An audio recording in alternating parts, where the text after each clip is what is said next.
ছাত্রলীগ যদি সত্যি এই 4 জন মানুষকে হত্যা করে থাকে, তা হত্যা না, জবাই করেছে সরাসরি। এটা যদি সত্যি করে থাকেন, বলেন তো এদের ঠান্ডা করার জন্য সোনা মধু দোয়া দরুদ পড়ে হবে? যা করেছে ওইটা উল্টিয়ে করা লাগবে। এই জন্যে কোরআনে কারিমে এরকম ড্রস মাঝে মাঝে আল্লাহ দিয়েছেন। ওই ড্রসে ওই ফোর্সে কথা বলতে গেলে কিছু মানুষের গায়ে লাগা, এত উগ্রবাদী কথা বলছে। আরে উগ্র না, ওরা যেমন যেমন কুকুর তেমন মুগুর দেওয়া লাগবে। ওরা 4 জন মানুষকে সরাসরি জবাই করে ফেললো, আর আপনি বলছেন আস্তাগফিরুল্লাহ ইন্না লিল্লাহ। এটা কাজ হয়? আল্লাহ যেটা দিয়েছে ওইটা করেন। কুতিবা আলাইকুমুল কিসাস, ওদের উপরে কিসাসের বিধান যদি এখন সত্যি আমরা জারি করতে পারতাম, আগামী কিয়ামত পর্যন্ত এই দেশে কোনো অবৈধ হত্যা হতো না। 2732 জন মানুষ শুধু ক্ষমতার চেয়ারে অবৈধভাবে বসে থাকার জন্য আপনি এতগুলো মানুষ হত্যা করলেন। 2008 থেকে 24 পর্যন্ত নির্বাচনের নামে প্রহসন করে যারা এমপি, মন্ত্রী, উপজেলা চেয়ারম্যান এবং মেয়র এই নামে যারা ডাকতেন, তাদেরকে উপজেলা চেয়ারম্যান, মেয়র, বিশেষ করে এমপি, মন্ত্রী বলা জায়েজ নেই, কারণ আমরা আপনাকে ভোট দেইনি। আমি নিজেরটাই তো বলছি, আমার 33 বছর বয়স। 18 বছর থেকে শুরু করলে আমি 3 বার ভোট দিতে পারি, একবারও পারি নাই। এক কথা বলছেন না কেন? আপনি পেরেছেন? তাহলে আমার ভোট ছাড়া আপনি এমপি, আপনি মন্ত্রী, এটা তো অবৈধ। যত টাকা নিয়েছেন, বেতন ভাতা সব ফেরত দেওয়া লাগবে। পেপারে, পোস্টারে কোনো জায়গায় সাবেক এমপি, সাবেক মন্ত্রী লিখতে পারবেন না। এতটুকু লিখবেন যে সাবেক চোর। এই কথা বলছেন না কেন? এতটুকু লিখতে পারেন যে সাবেক ডাকাত, কারণ আপনি ডাকাতি করেছেন। চুরি করে একবারে 154 জন ঘোষণা দিয়ে দিয়েছেন। দিনের ভোট রাতে চুরি করে নিয়ে নিয়েছেন, তা আপনি চোর। চোরকে চোর বলা অসুবিধা কি? যারা গণহত্যার সাথে জড়িত তারা নিন্দিত এবং ঘৃণিত, এইটাই ফাইনাল। আপনি চেঙ্গিস খানের দিকে তাকান, হিটলারের দিকে তাকান, তারা আপনার যাতে কম শক্তিশালী ছিল না।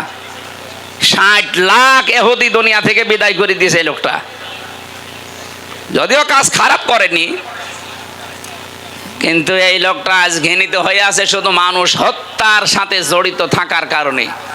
2732 জন তো সরকারি হিসাব। বেসরকারি এই 15.5 বছরে যত মানুষের সাথে আপনার নাম জড়িত, আপনি বলেন আপনার নামটা যুগের আবর্তনে কিছুদিন পরে দেখবেন গালি হিসাবে এই হিটলারের মতো, চেঙ্গিস খানের মতো ব্যবহার হবে। মানুষ শুনলেই শুধু গালি দেবে। এতদিনও মানুষ গালি দিয়েছে, কিন্তু প্রকাশ্যে দিতে পারেনি, গোপনে। কথা বলে না কেন? হাজ্জাজ বিন ইউসুফ নামে একটা লোক ছিল, খুব জালেম বাদশাহ। মন্ত্রী পরিষদ একদিন এসে বলে, বাদশাহ আপনার জন্য তো বাইরে যেতে পারি না, শুধু মানুষ গালিগালাজ করে, মানুষ খালি আমাদেরকে জালেম বলে ডাক দেয়। ওই কে ডাক দেয় দেখি, আমি বাইরে যাব। ছদ্মবেশ নিয়ে রাস্তায় হাঁটছে, হঠাৎ দেখে এক গ্রাম্য মানুষ, এই বেটাই এদিকে আয়। বাদশাহ হাজ্জাজ বিন ইউসুফ লোকটা কেমন? কি বলেন? তো জালেম, জালেমের বাচ্চা জালেম। 2 বার যখন বলিস ওর মেজাজ গেছে খারাপ। বলে বেটা আমারে চেনো? বলে না, আমি সেই লোক। চিন্তা করছে আমার তো মাথা এখন থাকবে না। ডাক দিয়ে বলে, বাদশাহ আপনি আমারে চেনেন? বলে না তো। কে তুই? বলছে আমি এই গ্রামের ওই লোক যার মাসে 2 দিন মাথা খারাপ হয়, আজকে তার পয়লা দিন। তুই পাগল? মাসে 2 দিন মাথা খারাপ হয়, আজকে পয়লা দিন, তার মানে আর একদিন হবে। এর মতো পাগলের সাথে কথা বলে লাভ নেই। পাগল বলে ওই দিন বেশি গিয়েছে। এই কথা বলে না কেন? আমরা এই 15.5 বছরে পাগল বলেই বেশি আছি। নাই তো সে স্টিম রোলার গেল, বেঁচে থাকার কথা। আপনি কিছু টের পাচ্ছেন? মানুষ সামনাসামনি হয়তো অনেকেই প্রশংসা করেছে, কিন্তু পেছনে যে খবর নিয়েছিলেন, এই লক্ষ লক্ষ কোটি কোটি টাকা খরচ করে মূর্তি বানালেন, কি হলো? 3 ঘন্টাও টিকতে পারেনি। সারা দেশে 3 ঘন্টায় সব উল্টিয়ে পাল্টিয়ে একেবারে মাটির সাথে মিশে দিয়েছে। যেটা মিশতে চায়নি কুষ্টিয়ার ওই 5 রাস্তার মোড়ে, শয়তান এত শক্ত ভাঙা যাচ্ছিল না, বেগুনি এসে ভেঙেছে, তাও রাখে না জনগণ। এই জন্য হয় না ভাই, জোর করে কিছু করতে যাবেন না। হ্যাঁ, একটা কাজ করেছিল, এখন মুসলমানদের আবেগের জায়গা, এই কারণে ওটা পাল্টানো যায় না। জিয়া আন্তর্জাতিক বিমানবন্দর, এ জেলার কৃতি সন্তান সাবেক রাষ্ট্রপতি শহীদ প্রেসিডেন্ট জিয়াউর রহমান, তার নামটা পাল্টিয়ে দিয়েছিল শাহজালাল বিমানবন্দর। মানে যাতে মাতাল হলো তালে ঠিক আছে, কারণ জানে যে এই নাম পাল্টিয়ে যদি আমার বাবার নাম দেই, যদি কোনোদিন বাংলার জনগণ আবার আসে, আমার বাবাকেও ছাড়বে আমারও ছাড়বে। এই জন্য নামটা বাবার আর দেয়নি, বাবার বাবার বাবার বাবা দিয়েছে। এমন নাম যে মুসলমানদের আবেগের জায়গা, আমরা কিছু করতেও পারি না। ওটা যদি বাবার নামে থাকতো না, বিমানবন্দরের সামনে এক বাবা ছিল, ও বাবারে একেবারে জায়গা মতো পাঠিয়ে দিয়েছে। কথা বলছে না কেন? এই মূর্তি সংস্কৃতির সাথে আমাদের মুসলমান যারা কোনো সম্পর্ক আছে না, আমরা ওই সম্পর্ক রাখি না। কারণ আমাদের আদি পিতা হযরত আদম থেকে শুরু করে যত নবী আল্লাহ পাঠিয়েছেন সব মূর্তির বিরুদ্ধে। আর এরা পোড়াটা উল্টিয়ে মূর্তির সংস্কৃতি দিয়ে আমাদেরকে শিরিক করাতো। কত ছোট ছোট ছেলে মেয়েরা দেখতাম যে এইভাবে করে, সবে এটা টাঙিয়ে রাখে বাবার, এইভাবে করে, এটা প্রকাশ্য শিরিক। এই শিরিকের কারণে আল্লাহ নিরাপত্তা তুলে নেয় এলাকা থেকে। কাবা শরীফে এত নিরাপত্তা কেন? কারণ অমাং দাখালাহু কানা আমিনা, এখানে প্রবেশ করো নিরাপত্তা দিয়ে দেবে আল্লাহ। একটাই কারণ, সেখানে শিরিক নেই। কি নেই বলেন? বাংলাদেশ কি কাবা শরীফ? এটা কত দূর? 6500 কিলোমিটার। তাহলে এইটা যদি এখন আপনি কাবা শরীফের মতো নিরাপত্তা দিতে চান, এই 56,000 বর্গ মাইল, কোনো কাজ করা লাগবে না? কি করা লাগবে? প্রথম নাম্বারে সূরা আনামের 82 নাম্বার আয়াত, আল্লাযীনা আমানু ওয়া লাম ইয়ালবিসু ঈমানাহুম বিজুলমিন উলাইকা লাহুমুল আমনু। আল্লাহ পাক প্রথমেই বলেন, যারা ঈমান আনো এই দেশে, ঈমানের সাথে সাথে যদি জুলুম করতে না চাও, তার মানে এখানে জুলুম মানে শিরিক। আপনি তাফসির যত দেখবেন, এখানে জুলমিন আর শিরকিন। যারা শিরিক থেকে পবিত্র থাকতে পারবে, উলাইকা লাহুমুল আমনু। আল্লাহ এইভাবে দেখিয়েছেন যে এই মানুষগুলো, বাংলার এই 56,000 বর্গ মাইলের এই 18 কোটি মানুষের জন্য আমি আল্লাহ নিরাপত্তার গ্যারান্টি দিয়ে দিলাম। সুবহানাল্লাহ বলতে পারেন? সুতরাং আশপাশের প্রতিবেশীদের দ্বারা যে ষড়যন্ত্র হচ্ছে, নিরাপত্তা বিঘ্নিত হচ্ছে আমাদের, আজ আমরা অনেকে আতঙ্কে আছি ওই শত্রুদের কারণে। এবং এই দেশে অনেকে এখনো লুকিয়ে আছে ঘাপটি মেরে এই শত্রুদের কারণে। এ দেশটা এখন শান্তি শাস্তি নিরাপত্তা দিয়ে কাবার মতো যদি ঢেকে রাখতে হয়, শিরিক বর্জন করা লাগবে। কথা বলে না কেন? বাংলাদেশে বহু শিরিক আছে, প্রকাশ্যে গোপনে। প্রকাশ্যে একটা শিরিকের কথা বলছি, দেখেন তো আপনি ছাড়তে পারেন কিনা। যে মানুষগুলো এই দুনিয়াতে বিশ্বাস করে ক্ষমতার উৎস জনগণ, তারা শিরিক করছেন। শিরিক যারা করে তারা মুশরিক। কথা বলছে না কেন? হয়তো আপনি বুঝে না বুঝে বিশ্বাসে আছেন, এক্ষুনি বিশ্বাস পাল্টাবেন। কারণ কোরআনের 903টা আয়াতের সাথে পুরা সাংঘর্ষিক। আল্লাহ পাক বারবার আমাদেরকে শোনাচ্ছেন, আন্নাল কুওয়াতা লিল্লাহি জামিআ ইন্নাল্লাহা আলা কুল্লি শাইইন কাদির কুলিল্লাহুম্মা মালিকাল মুলকি তুতিল মুলকা মান তাশা। এরকম 903 জায়গায় ডাইরেক্ট ইনডাইরেক্ট মিলে আল্লাহ জানিয়েছেন, আলা লাহুল খালকু ওয়াল আমরু তাবারাকাল্লাহু রাব্বুল আলামিন। বলেন আল্লাহু আকবার। আয়াতগুলোর সামারাইজ এই, ক্ষমতার উৎস জনগণ নয়, ক্ষমতার উৎস কে? কারা কারা মন থেকে প্রাণ দিয়ে বিশ্বাস করেন ক্ষমতার উৎস আল্লাহ? দেখি হাত তোলেন। তাই আন্দাজ হাত তুলবেন না, লোক দেখানোর জন্য হাত তুলছেন না, মন থেকে তোলেন। লিল্লাহি তাকবীর। দেখেন তো হাত তোলেনি কে? ওই যে কালো গেঞ্জি, ওই আপনার হাত কই? তোলেন। হ্যাঁ ঠিক আছে। এতগুলো মানুষের ভেতর যদি শিরিক না থাকে, এই যে একজন এইভাবে দাঁড়িয়ে আছে, তার মানে ও মুশরিক। ও ওরে কোরআন শরীফের দলিলে হবে না, ওরে বাকারি শরীফ লাগবে। আপনি শিরিক করে তো নিজে বিপদে পড়ছেন না ভাই, আমাদেরকেও বিপদে ফেলছেন। এ বাংলাদেশে বাবার আর নিজের শিরিক করে যদি নিজেরা বিপদে পড়তো কিচ্ছু বলতাম না। শিরিক করে দেশের শান্তি স্বস্তি নিরাপত্তা গোল্লায় যাচ্ছিল। কথা বলছে না কেন? কারণ আল্লাহর ঘোষণা, যারা শিরিক করে ওই জায়গা থেকে আল্লাহ শান্তি তুলে দেয়। 2 তলা নৌকা চলছে, কয় তলা বলেন বলেন? উপর তলায় মনে করেন আমরা এই বুজুর্গ যারা এখানে বসে আছি এরকম ভালো মানুষ আছে, উপরে সব। নিচতলায় মনে করেন এমন কিছু মানুষ আছে যাদের পানি দরকার, ওরা বারবার উপরে আসে পানি নিয়ে যায়।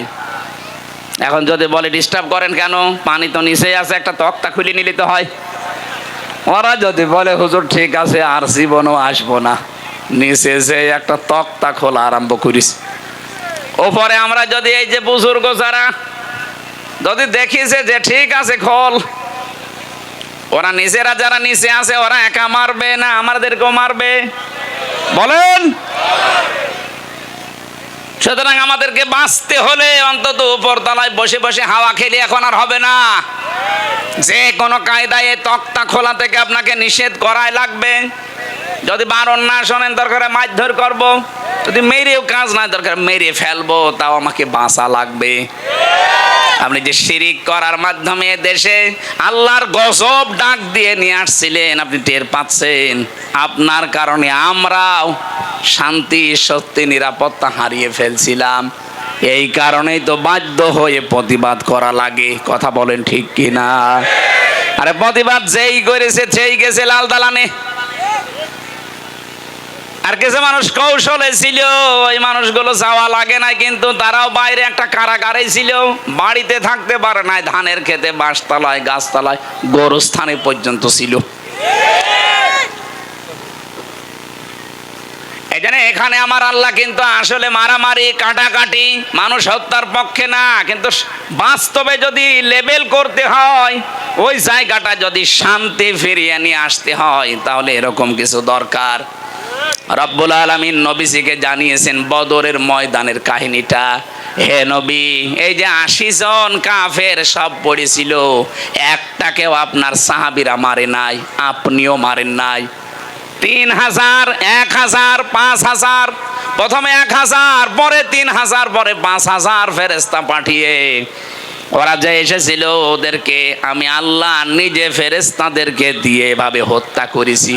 কেটে কেটে ফেলে রেখেছিলাম, আপনার ওই খেজুরের ডালের কাজ না। আপনি যে খেজুরের ডাল নিয়ে এসেছিলেন সাহাবীদেরকে নিয়ে, অথচ যারা পড়ে আছে দেখেন তো খেজুরের ডাল দিয়ে এভাবে নিখুঁত ভাবে জবাই করা যায়? ওদেরকে তো জবাই করেছে আমার ফেরেশতারা। ফালাম তাকতুলুহুম ওয়ালাকিন্নাল্লাহা কাতালাহুম ওমা রমাইতা ইয রমাইতা ওয়ালাকিন্নাল্লাহা রমা। বরং তাদেরকে আপনি হত্যা করেননি, ওদের আমি আল্লাহ নিজে হত্যা করেছিলাম। আমি লেবেল করতে চেয়েছি দুনিয়া যেন শান্ত হয়। এই জন্য এখন যা শুরু করেছে ওরা গুপ্ত হত্যা, এটার জন্য সোনা মধু, এদের জন্য শুধু ঝাড় ফুঁক দিয়ে আর হবে না, ওয়াজে কাজ হবে না, এদের জন্য ঠিক ওই বিধানটা উল্টিয়ে দেওয়া লাগবে।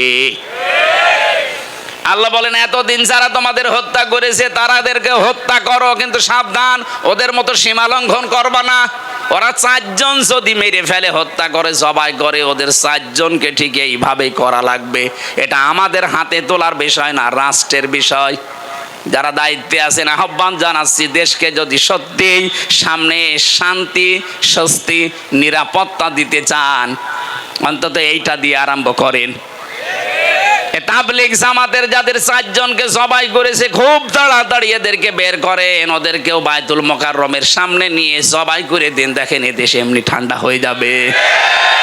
যারা উস্কানি দিচ্ছে ওরা বলবে ওরে বাপ দরকার নেই, কারণ আল্লাহ ভালো করে জানে যে কোন জায়গায় কোন ঔষধ দেওয়া লাগে। আল্লাহ বলেন সাবধান, সীমা লঙ্ঘন করতে যেও না, যে কোনো কাজে সীমা লঙ্ঘন করলে আমি আল্লাহ ঘৃণিত করে দেই। এতদিন যারা সীমা লঙ্ঘন করেছিল তাদেরকে আল্লাহ সত্যিই কিন্তু ঘৃণিত করে দিয়েছে। একেবারে শুরু হয়েছে সেই জান্নাত থেকে। এটা আমাদের আদি পিতা হযরতে আদম আলাইহিস সালাম, মা হাওয়া আলাইহিস সালাম দুইজনেই সীমা লঙ্ঘন করে ওই গাছটার কাছে গিয়েছিল। ওটা একটা বর্ডার। আমরা মনে করি ওটা শুধু গন্ধম গাছের জন্যই খাস, না। যারা এখানে তাফসীর বোঝেন তাদেরকে বলছি বাড়ি যে পড়বেন, ওয়াকুলনা ইয়া আদামুসকুন আনতা ওয়া যাওজুকাল জান্নাহ ওয়া কুলা মিনহা রাগাদান হাইসু শি'তুমা। রব্বুল আলামিন বলেন, আদম, যে মেয়েটাকে বিয়ে করলে একে নিয়ে এবার বাবার বাড়ি চলে যাও। আদমের বাড়ি মানে জান্নাত। আদমের বাড়ি কোনটা বলেন বলেন? আর আমাদের বাবার বাড়ি, উনি যেহেতু আমাদের আদি পিতা বাবা, এই জন্য আমাদের বাবার বাড়ি জান্নাত। এখান থেকে মাসলা বের হয়, বিয়ে করে বউ নিয়ে আপনাকে বাবার বাড়ি যাওয়া লাগবে। কিন্তু কত মানুষকে আমরা দেখি বিয়ে করে আরো নিজে ঘর জামাই থেকে যায়। একটা ইতর। এ বগুড়ায় ঘর জামাই আছেন? একটু হাত তোলেন তো দেখি ঘর জামাই। না, নেই, এখানে নেই, আলহামদুলিল্লাহ। এ জেলা তো ভদ্র জেলা, এখানে ঘর জামাই থেকে মরবে? বিয়ে করার পরে বিয়ের যে সিস্টেম গুলো শোনেন, এখানে যেহেতু গ্রাম অঞ্চলের জন্য বলছি, এদেশে বহু জায়গায় আমরা দেখি অনেকে বিয়ে করার সময় বরযাত্রী নিয়ে যায় মেয়ের বাড়িতে। এটা কিন্তু হিন্দুদের কালচার। এই যে গায়ে হলুদ দেওয়া, বরযাত্রী যাওয়া কাদের কালচার? আরো জোরে বলেন। মুসলমানদের কালচার হচ্ছে অলিমা করা। কি করা? অলিমার খবর নেই। 200 জন 250 জন নিয়ে উনি যাচ্ছে মেয়ের বাড়িতে বরযাত্রী নিয়ে। বরযাত্রী তো জায়েজ নেই, আপনি কোথায় যাচ্ছেন? আজকে থেকে জীবনেও আর কোনোদিন বরযাত্রী যাবেন না। কারা হাত তোলেন তো? ও, যারা হাত তুলছে না ওরা ঝামেলায় আছে। না না ভাই, ওটা যেহেতু জায়েজ নেই, আপনি যাবেন কেন? মেয়ের বাবার বাড়ি থেকে একটা পান খাওয়াও জায়েজ নেই তার নিজের সন্তুষ্টি ছাড়া। আর আপনি 200 জন 500 জন নিয়ে চলে যাচ্ছেন, ও লজ্জায় কিছু বলতেও পারে না মেয়েটার কারণে। কথা বলেন না কেন? এটা মেয়েদের যে কি অধিকার আল্লাহ দিয়েছে এইটা নেই। অলিমা করে ছেলের বাড়ি না মেয়ের বাড়ি? ছেলের বাড়ি। কার বাড়ি? এই জন্য ছেলের বাবা যারা আছেন আজকে থেকে বরযাত্রীর চিন্তা ভাবনা বাদ দেন। এখন থেকে অলিমা হবে এটা আপনার বাড়িতে। দরকার হয় মেয়ের বাড়ির আরো 200-300 জন নিয়ে আসেন। আমি বারবার বলছি কেন? কারণ আমার তো ছেলে নেই, আমার মেয়ে, আমার বাসা লাগবে না। না, তারপরেও ইসলামের নিয়মটা তো বলা দরকার। আমরাও পালন করতে ওই সময় পারি নাই, কারণ আমি ওই সময় জানতাম না। যে সময় বিয়ে হয়েছিল সঠিক কথা কি আমি জানলেও ওই সময় মানতে পারতাম না, কারণ আমি তো ছিলামই একেবারে ওই রকম। সুতরাং এখন পরিবেশ যখন আমাদের এসেছে, আপনারা ছেলের বাবা যারা এই নিয়মটা পাল্টিয়ে ফেলবেন। আর কোনোদিন বরযাত্রী যাব না। কেউ দাওয়াত দিলেও বলবো না আমি ওর ভেতরে নেই। আপনি অলিমার দাওয়াত দেন, আমি আসি। কথা বলেন না কেন? হযরতে আদম আলাইহিস সালাম স্ত্রীকে নিয়ে গেলেন বাড়িতে, তার মানে জান্নাতে। আল্লাহ বলেন, কুলা মিনহা রাগাদান হাইসু শি'তুমা। সাবধান, নিজে যা খাবে স্ত্রীকে কিন্তু ওই মানের খাবার খাওয়াবে। আল্লাহ কিন্তু আংতা ওয়া কুলা দেয়নি। যারা কোরআন পড়তে পারে, তাফসীর বোঝে, মেয়েদের প্রতি আল্লাহ দেখেন কেমন টান দিয়েছেন। আল্লাহ বলেন, হে পৃথিবীর মেয়েরা, স্বামীর বাড়িতে গিয়ে স্বামী মরণের খাওয়া খাবে আর তোমাকে হালকা দেবে তা না। আমি এটা জায়েজই করি নাই। সে প্রথম তোমার আদি পিতাকে আদেশ দিয়েছি, বউ বাড়ি নিয়ে যে নিজে যেই মানের খাবার খাবে ওই মানের খাবার বউকে খাওয়ানো লাগবে। এটা কিন্তু আল্লাহর আদেশ। আজ অনেক নামাজি, অনেক রোজাদার হজ করে আসে, কিন্তু পারিবারিক জীবনে এটা নেই। না, আপনার নামাজ হবে না, কারণ এটা একটা হক। যেই মানের খাবার খাবেন, যেই মানের পোশাক পরবেন, যেই মানের জায়গায় থাকবেন, ওইটাও স্ত্রীকে ওইভাবে দেওয়া, এটা আল্লাহর নির্দেশ। আমাদের আদি পিতাকে আল্লাহ দিয়েছেন। কেউ যদি মনে করে এ আর কি দুনিয়ার কাজ, এটুকু না, এইটা দিয়ে আপনার জান্নাত তৈরি হবে। কেউ যদি তার স্ত্রীর জন্য, তার মেয়ের জন্য খরচ করে, তার মায়ের জন্য, নবীজি বলেন ওই টাকার হিসাব কিয়ামতে দেওয়া লাগবে না। আপনি কোনো পীরের দরবারে, কোনো মাজারে, কোনো খানকায়, কোনো বাবার দরবারে টাকা দিলে টাকার জবাব দেওয়া লাগবে না, কথা আমি পাইনি। কিন্তু স্ত্রীকে, নিজের মাকে, নিজের মেয়েকে সাধ্য মতো যদি তাদের পেছনে খরচ করেন, এমনকি স্ত্রীর সাজগোজ করার জন্য যদি মাসে ৫-১০ হাজার টাকাও খরচ হয়, পুরা ১০,০০০ আল্লাহর রাস্তায় দান করার সওয়াব হবে। মাসে ১০,০০০ না, বিয়ে করার পর থেকে আজ ৫০ বছরেও ১০,০০০ টাকা সাজগোজ করার জিনিস কিনে দিয়েছেন, বলছেন না, তাই আপনার বিয়ে করার দরকার কি? আল্লাহ বলেন রাগাদান হাইসো সে তোমা, বউ নিয়ে শুধু বাবার বাড়ি থেকে নিজের বাড়িতে এসে ঘর বন্দি করে রাখবা না, মাঝে মাঝে বেড়াতে যাও, সাধ্য মতো যেখানে ইচ্ছা যাও, যা ইচ্ছা খাও, কিন্তু সাবধান, ওয়ালা তাকরাবা হাযিহিশ শাজারাতা, এই গাছটার নিকটে যাবা না, ফাতাকুনা মিনাজ জালিমিন, তাহলে জালেম হয়ে যাবা। তার মানে এই গাছটা বলতে শুধুমাত্র ওই গন্ধম গাছই না, গাছ মানে একটা বর্ডার। গাছ মানে কি? আল্লাহ পাক বলেন পৃথিবীতে আমার এরকম বর্ডার আছে ৫০০, এই কোরআন শরীফে আছে। এই ৫০০ বর্ডারের কাছে যখনই যাবেন, আদম নবী আলাইহিস সালাম যেমন গাছ বর্ডার ওভারটেক করেছিলেন, সন্তান হিসাবে তোমরা বর্ডার ওভারটেক করবা না, যেখানে যে দেখবা যে থমকে যাবা। বিয়ে বাড়িতে গেছো নিজের বউ নিয়ে, নিষেধ নেই, কিন্তু এমন বিয়ে বাড়িতে যাওয়া যাবে না যেখানে গেলে বড় পর্দা থাকে না, নিজেরও পর্দা থাকে না। এরকম বিয়ে বাড়ি নেই? এক কথা বলে না কেন? এরকম মেলায় যাওয়া যাবে না যেখানে গেলে বড় পর্দা নেই, আপনারও নেই। এই যে চলছে ওয়াজের মাহফিলে, যদি এই মেলায় এই পর্দায় না থাকে, ও ছাতা দেওয়ার দরকার কি? আমি তো শুধু একটা উদাহরণ দিলাম যে বিয়ে বাড়ির আজ হাজারো চাবি থেকে শুরু করে হাঁটু পর্যন্ত যদি কোনো পুরুষের ঢাকা থাকে, পুরা শরীরে কাপড় না থাকে, অসুবিধা নেই, আপনি তার ফরজ আদায় হয়ে যাবে। মেয়েরা এখান থেকে মাসলা পেয়েছি আমি, আপনারা যদি নামাজ পড়েন, শাড়ি পরে নামাজ পড়লে আপনার নামাজ কিন্তু হবে না যদি চুল বেরিয়ে যায়।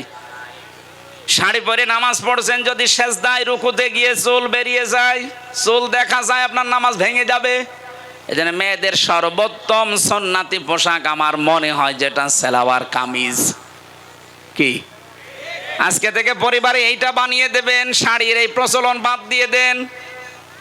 হাত পর্যন্ত হাতা বানাবেন ঢিলা ঢালা, পা পর্যন্ত লম্বা বানাবেন, ছায়া পায়জামা নিচে চাই পরুক, ব্লাউজ থাকবে এবং মাথা থেকে শুরু করে পুরা বুকটা নিয়ে একটা বড় ওড়না থাকবে। হঠাৎ কোনো পরপুরুষের সামনে পড়ে গেলেও পর্দার মতো ফরজ বিধানটা লঙ্ঘন হবে না। আপনি কি ইয়ার কি মনে করেন পর্দাকে? এটা যে ফরজ অনেকে জানে কিন্তু মানে তো না, আরো ঠিটকারি করে। পর্দার এই বিধানটা নফল না ফরজ? নামাজের মতো ফরজ, অথচ নামাজ পড়ছে অনেক মহিলা, পর্দা নেই। আমি আশা করব এখান থেকে আপনি মেনে নেবেন, আল্লাহর সীমানার বাইরে যাওয়া যাবে না, একটা বর্ডার আল্লাহ রাব্বুল আলামিন এমন ভাবে বর্ডারটা তৈরি করে দিয়েছেন। আপনি, আমরা যারা পুরুষ মানুষ আছি এখানে, যত পুরুষ আছেন, আজকে থেকে এই 2টা ঔষধ কোরআনে আছে, আমরা এখন থেকে মেনে চলবো। তাহলে পর্দার মতো এই বিধান এবং জেনা থেকে আপনাকে আল্লাহ বাঁচিয়ে দেবে। আজ অনেক পুরুষ মানুষ কল দেয়, বলে হুজুর এক বউ, কতদিন আর কি করব, ভালো লাগে না, অন্যেরটা দেখলে খুব ভালো লাগে। কি আমি নিজে পেয়েছি মোবাইলে, অনেকেই বলে এক জিনিস আর কতদিন ভাল লাগে না, অন্যেরটা দেখলে কিন্তু খুব ভালো লাগে। এটার কারণ আছে, সূরা নূর 30 নম্বর আয়াতে আল্লাহ এই কারণটা দিয়েছেন। আপনি যদি এই কথা বলেন যে এক জিনিস 2 বছর হয়ে গেল আর কতদিন কি করব, তে আপনার মেয়েটাও তো বলতে পারে যে ও এক সাথ আর কতদিন করব, বলতে পারে না? এই জন্য নিজের বর প্রতি আকর্ষণ বাড়বে, অন্যের প্রতি ঘৃণা জন্মাবে, আপনার আকর্ষণ কমে যাবে। সূরা নূরের 30 নম্বর আয়াত যদি মানতে পারেন, 15 দিন মানবেন, মাত্র 15 দিন, দেখেন আপনার অন্য মহিলার প্রতি আকর্ষণ কমবেই।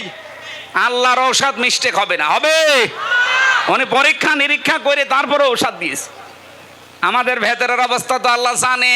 ডাক্তারের কাছে গেলে পরীক্ষা নিরীক্ষা করে যেমন 1 টাকার ঔষধ দিলেই সেরে যায়, আল্লাহ পাক বলেন তোর পুরা বডিটা আমি জানি যে কিভাবে বানিয়েছি। এটা পরীক্ষা নিরীক্ষা করে 2টা ঔষধ দিলাম, এখন থেকে মানা লাগবে। অকুল্লিল মুমিনিনা ইয়াগুদ্দু মিন আবসারিহিম ওয়া ইয়াহফাযু ফুরুজাহুম যালিকা আযকা লাহুম ইলা আখির আয়া। যতগুলো তাফসীর আমি মিলিয়েছি আয়াতের সাথে, সব মুফাসসিরিন ইকরাম বলেছেন 2টা এই ঔষধ পান করো। আল্লাহ গ্যারান্টি দিয়েছেন তুমি কোনো দিন জীবনে তোমার জেনার গোনা আমল নামায় উঠবে না। নিজের স্ত্রীর প্রতি তোমার ভালোবাসা আকর্ষণ বাড়তে থাকবে দিনের পর দিন। বিভিন্ন তাফসিরে দিনের উল্লেখ আছে, আমি এক তাফসিরে 15 দিন মাত্র পেয়েছি। এজন্য আপনাকে আমি আহ্বান জানাচ্ছি, মেনে চলবেন আজকে থেকে। 1 নম্বরে কোনো মহিলাকে যদি দেখেন সঙ্গে সঙ্গে নিজের চোখ নিম্নগামী করবেন, মন চাইলেও তাকানো যাবে না। নিজের স্ত্রী বাদ দিয়ে অন্য কোনো মহিলাকে তো কামনা করা জায়েজ না, না কামনা করাই জায়েজ নেই, করা না শুধু হর্ষাই আছে। ইল্লা আলা আজওয়াজিহিম, এই আয়াত অনুযায়ী নিজের জায়েজ স্ত্রী বাদ দিয়ে অন্য কোনো মহিলাকে কামনা করাই জায়েজ নেই। এই জন্য বলছি যারাই সামনে পড়বে সে যেই হোক, সঙ্গে সঙ্গে মন চাইলেও একটু শক্ত হন, আপনার সিদ্ধান্ত আপনাকে বাঁচাতে পারে। আপনি আজকেই সিদ্ধান্ত নিয়ে আমল করা শুরু করেন, মাত্র 15 দিন, যে 14 জন মহিলা বাদ দিয়ে যত সুন্দরী মহিলা আমার সামনে আসুক আমি চোখ নিচের দিকে নামাবো। কয়জন মহিলা বলেন বলেন? এর ভেতরে আপনার আপন মা, আপন খালা, আপন ফুফু, নিজের ভাইয়ের মেয়ে, বোনের মেয়ে, এরপরে আপন পুত্র বধূ যেটা